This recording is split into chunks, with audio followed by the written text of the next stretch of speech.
Hi, and welcome once again to Ivy English. I'm Karen. And I'm Chris Gorski. Today is February 9th, and we're on page 28 in your magazines.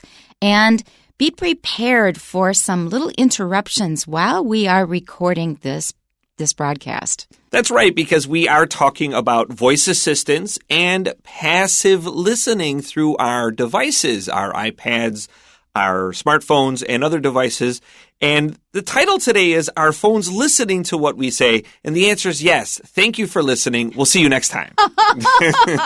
There's no debating this. That's the answer to the question. Do we like to think about this, or do we think about it very much, do you think? I do.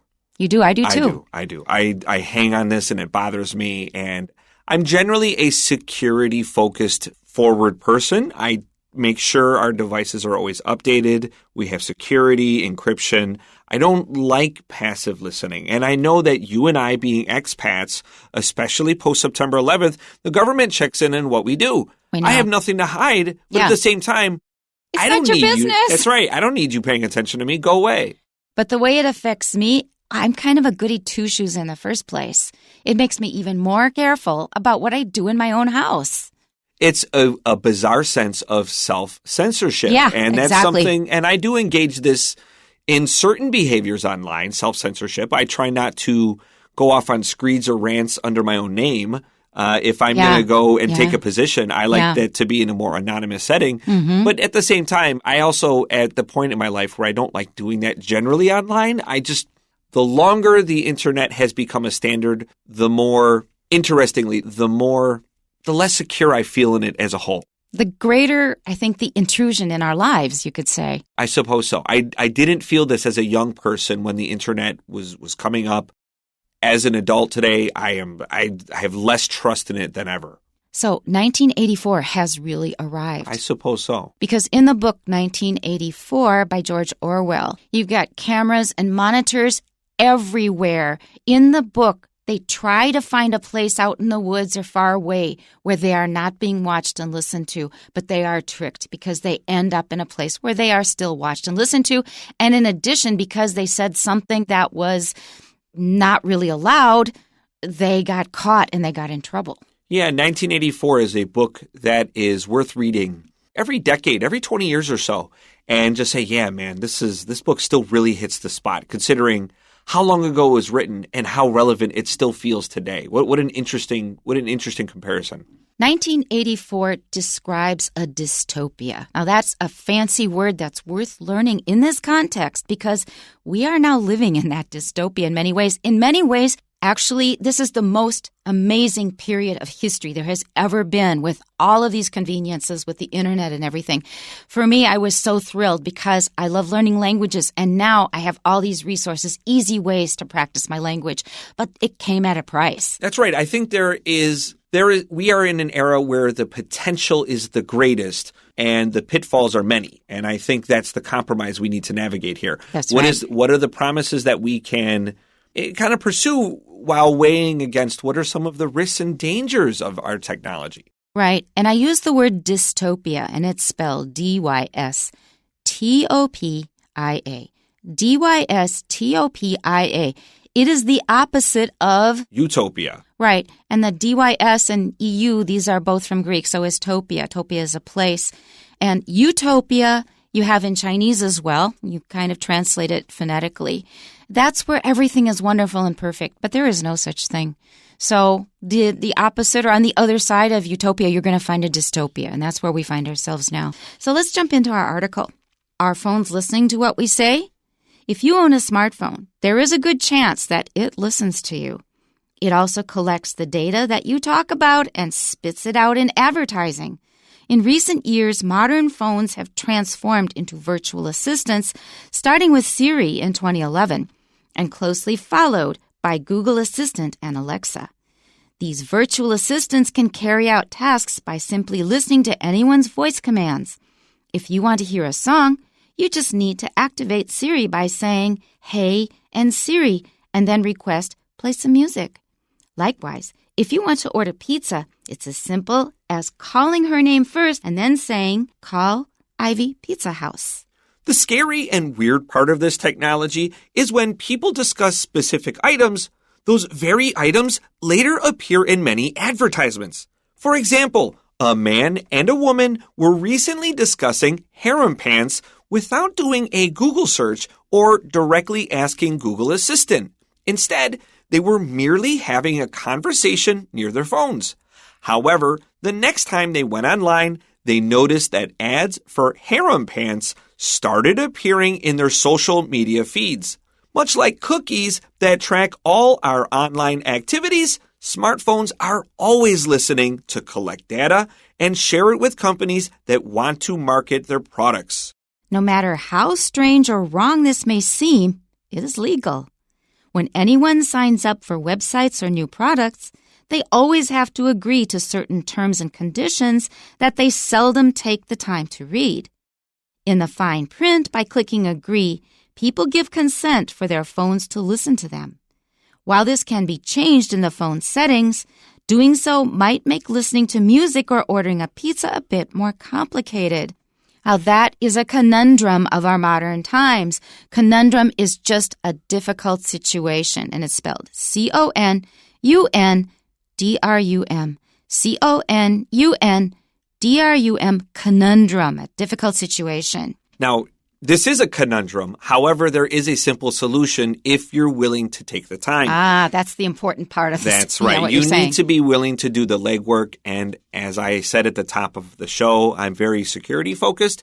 I remove all of these permissions. I have to accept your terms and conditions, but that doesn't mean I can't change them on my end. And I just maybe will have some features limited, right? That's right. You revoke them in certain ways. That's revoke right. Means that you agreed before, but now you're taking back your agreement. That's right. You just go into your settings, privacy, permission, then your microphone, and then just turn them all off. And Facebook, Instagram, Line, and Messenger, they want everything. They listen to everything, and it's so annoying. It's listen back if you need to follow the steps, but it's just a few clicks, and then you just turn them off. And then you go into what's reading your screen, what's passively using your microphone. Those settings are very easy to adjust. It's just an on or off switch. You just need to know the correct pathway. I hope you are listening carefully, because that is one way to solve part of the problem, because they will still find ways to listen to us. It's still going to be there, but it will be not quite as bad. Yep. Years ago, I used to be very careful about deleting all cookies. The problem is if you delete your cookies, that means you have to re-log into many sites. You have to log in all over again, remember your password. Because it's such a pain, I just accept the cookies and leave them there. I suppose for some sites. There are some sites I'm okay with that I regularly go to because I visit them so frequently. Cookies are a means of income for many of these websites. Mm-hmm. So for these websites that I genuinely care about existing, like, okay, sell my data to some advertiser so that you can maintain your content. I understand this to a certain degree. I thought you were saying sell my dad. No. Data. Okay, I say data. Yeah, so go ahead and allow cookies on some sites that you frequent, and then everyone else, you don't get anything. All right. And I saw this cute little comic online the other day, and it's got a Sesame Street character that says, "Even I'm getting tired of all these cookies." That was a good Cookie Monster impression. Yeah, okay. I know right who you were talking about. All right. So let's go back to our article. If you own a smartphone, there is a good chance that it listens to you. We have already established that. That is just a reality of our modern day life. It also collects the data that you talk about and spits it out in advertising. Don't you love that verb? To spit out? Spit it out, yeah. It's really a great verb here. So, as I just mentioned, data is fine and data is fine. Both are fine. Pick the one that you like, and don't switch it all the time because it might confuse people. Just pick one.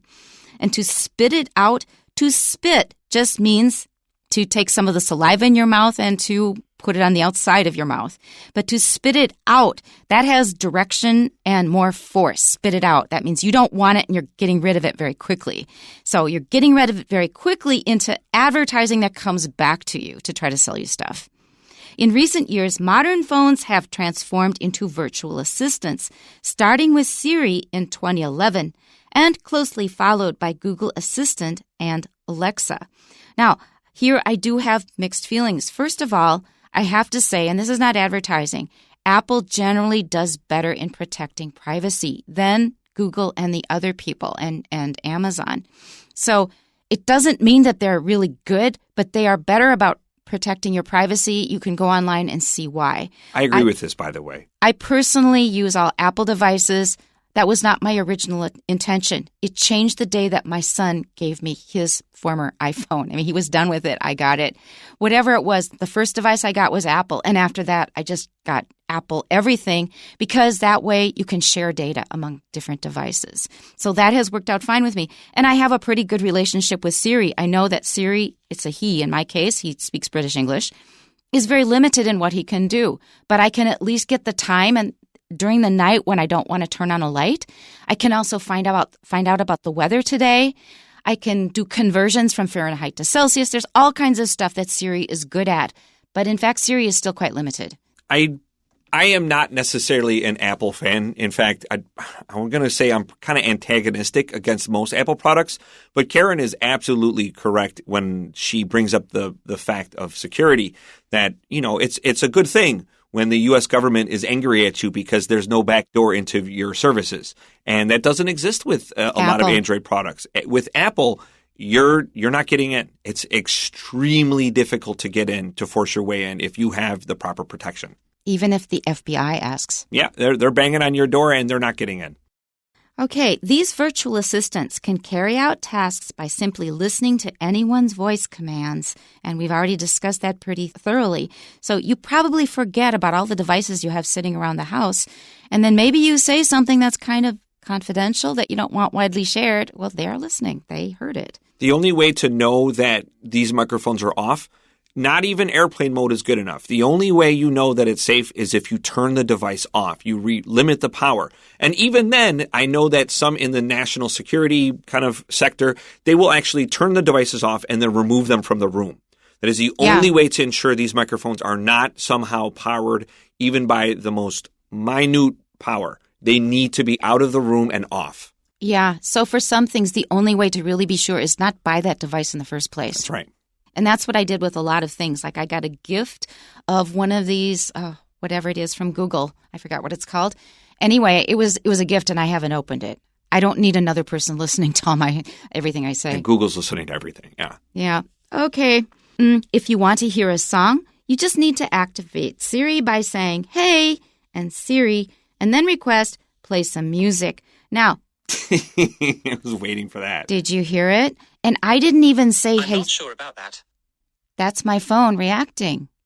And we actually changed this because I was concerned about this very thing, that everybody's virtual assistant will get activated and then we're going to make some request and it's just going to bother people. It's a kind of annoying thing. So I actually specifically requested, don't put these words together. Let's add and in the middle. In the hopes that would be good enough. And it wasn't. And it wasn't good enough. So my phone still woke up and Karen, what do you want? Here I am. I'm Siri. I'm ready to help you. Hopefully that didn't bother anyone.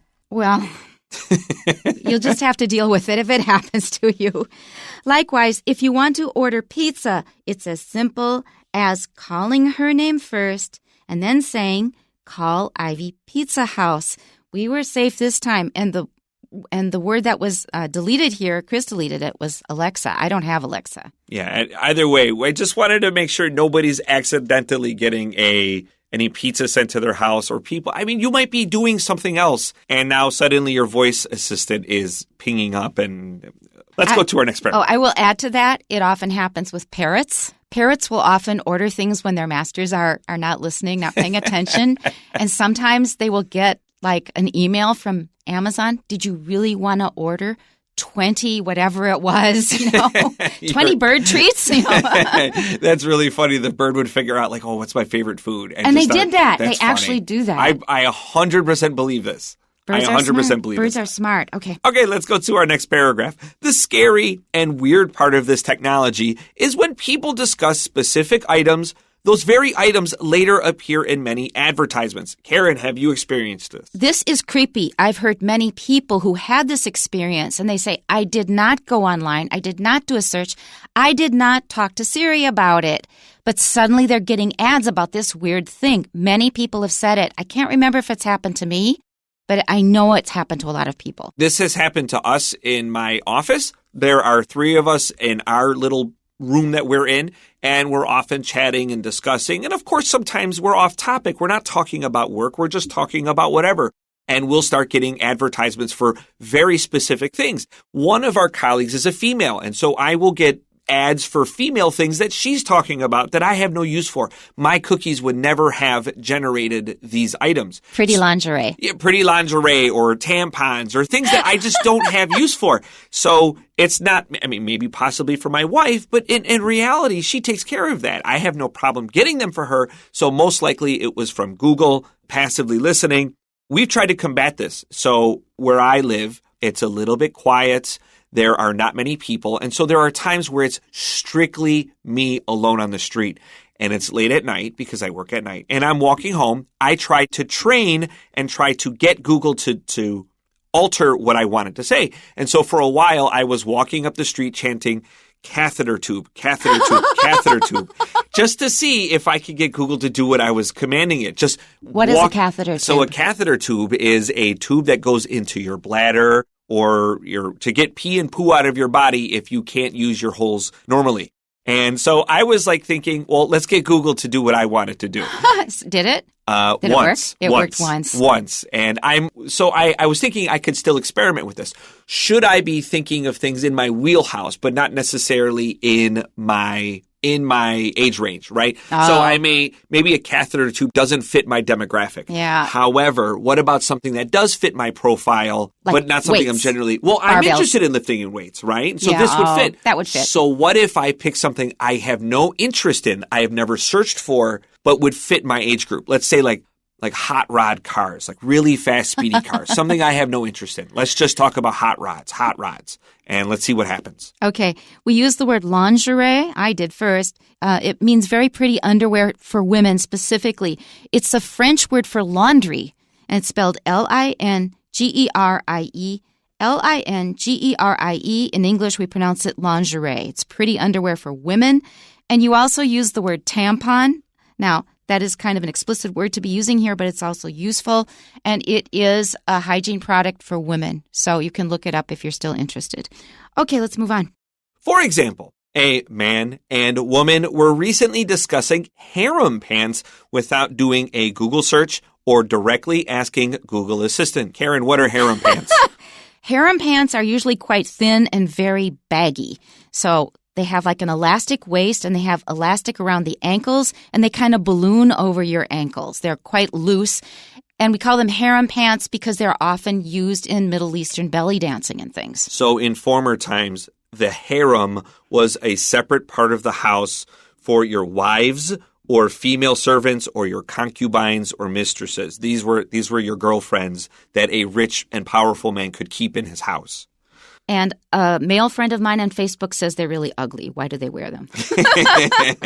Okay, let's go to our next sentence. Instead, they were merely having a conversation near their phone. So again, they're not searching, they're just near their phones. However, the next time they went online, they noticed that ads for harem pants started appearing in their social media feeds. And I think that's already pretty clear. So they really had no interest in buying harem pants. They were just talking about them for some reason. Maybe they saw them in a video and saying, oh, they're very cute or they're very ugly or whatever. But now they're getting ads for harem pants as though it's something they wanted. My theory is Google is listening for key terms. Right. And they're not listening to wholesale conversations, just key terms, and those appear in the ads. And they're matching them up with advertisers they already have. That's right. Let's continue. Much like cookies that track all our online activities, smartphones are always listening to collect data and share it with companies that want to market their products or sell their things to you. As people often say, there is nothing for free. And if you get something for free, you are the product. They want to buy your data. Okay, let's go to our next paragraph. No matter how strange or wrong this may seem, it is legal. Now, it is legal now, maybe, but people are trying to change it. And of course, there's pushback from the companies. They want to get as much as they can. When anyone signs up for websites or new products, they always have to agree to certain terms and conditions that they seldom take the time to read. Okay, so first of all, the phrase terms and conditions is very important if you're using any technological-based products in English. Please know this term. It just means like the contract. That's really what this is. You're consenting to their contract. In the past, contracts protected buyers. However, the way contracts and terms and conditions are used today, buyers are forced into ridiculous terms, things they might not even want to agree with. You may be selling your soul away. That's right. Contracts were individualized. They were made for one person at a time. But now contracts today are written for general audiences. You accept the terms of this business or you can't use this product. And they purposely make them very, very long and use very small print. They do that on purpose. That's right. And I hate this so much, but that's the world we live in. In the fine print, by clicking agree, people give consent for their phones to listen to them. So the fine print is another great term. You should underline this. This just means the small writing, the small font size that is found in the terms and conditions. It's hard to read. The fine print and terms and conditions are great phrases from today. When we give consent, we agree to give the company permission and they can listen to us. Fine print is often what enables somebody else to sue you. So after you agree to something, you may end up in legal trouble if you're not careful. While this can be changed in the phone's settings, doing so might make listening to music or ordering a pizza a bit more complicated. I don't care about that. Don't forget to turn off this passive listening. It's very easy to do for most apps. Go into your settings, privacy, permission, and then microphone, screen reading, etc., and just turn it off. It's literally 2 clicks. Okay, we have a few questions for you. Number 1, according to the passage, what steps should you take to have Siri set an alarm clock at 9:30 p.m. for you? A, type set an alarm at 9:30 p.m. in the search bar. B, say set an alarm at 9:30 p.m. C, turn on the clock app on your phone. D, wake it up by saying, hey, and Siri. My phone didn't go on this time. And the answer is B, which means that you should do D first and then do B. You should first wake it up by saying, hey, and Siri, and then say, which is letter B, set an alarm at 9:30 p.m. Okay, number 2. How did the man and the woman mentioned in the passage come across advertising for harem pants? A, they wrote posts about harem pants on their social media accounts. B, they searched for harem pants on Google. C, they ordered some harem pants online. D, they simply talked about harem pants. And that is the correct answer. Number 3, why is it not against the law for smartphones to listen to users and collect data according to the passage? A, users have to press agree to use their phones to make calls. No, that's not necessary. B, users have accepted some terms that allow them to do so. And that is the correct answer. It's letter B. Okay, just let's read C then. Users get paid by letting them listen to everything they say. No, that's D. not true. Users can ask them to delete their data, and that's what we keep hoping for, but you just can't delete everything. There's too much of it. All right, number 4.